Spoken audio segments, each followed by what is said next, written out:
Siamo al terzo piano in cui è installata una bellissima esposizione di armi ed armature da tutto il mondo. Personalmente è il piano più interessante. E sono pezzi che vanno da diverse località del globo, dal Sudafrica alle Filippine, all'Australia, alla Nuova Zelanda, al Sud America, al Nord America. C'è anche però una sezione medievale molto interessante con diversi pezzi per cui poi si mescolano anche oggetti giapponesi, filippini, eccetera eccetera. Andiamo a vedere. Il museo si divide per sezioni, sono principalmente sezioni legate anche all'interno delle teche, come ad esempio archi e frecce, oppure armi per colpire il volo con il boomerang, oppure throwing sticks, quindi bastoni da lanciare.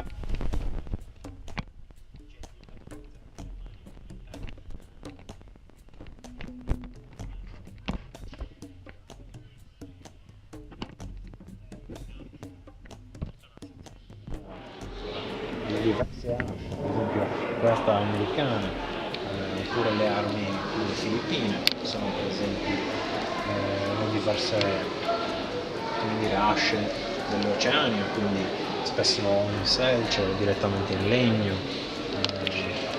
eccetera eccetera. Da qua invece ci sono interessantissime le armi del sud-est asiatico, barong, tutta una serie di armi, comunque pulcri, tutto messo insieme, però spesso diviso proprio per sezioni.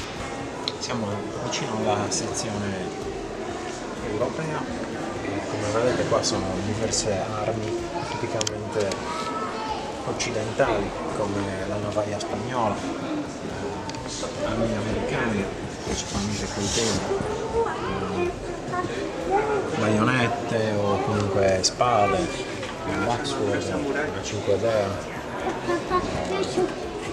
una spada a due mani, una falcata di origini mediche.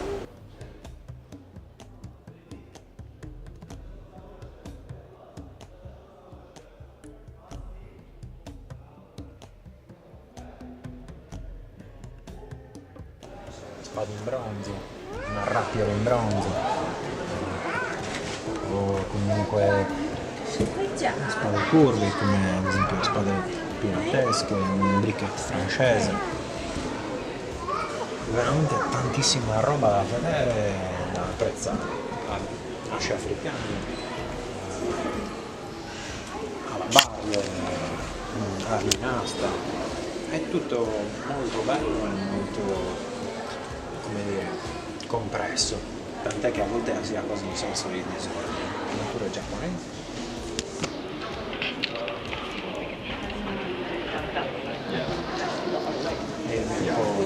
Di tutti i periodi, di tutta la parte del mondo, corinzio, Morione spagnolo, elmi iraniani,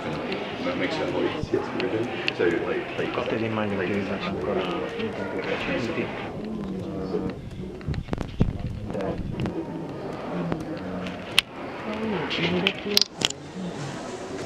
armatura a scaglie tibetane, vari esempi di armatura a scaglie,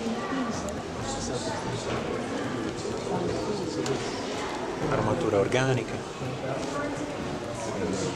o fibre tessili o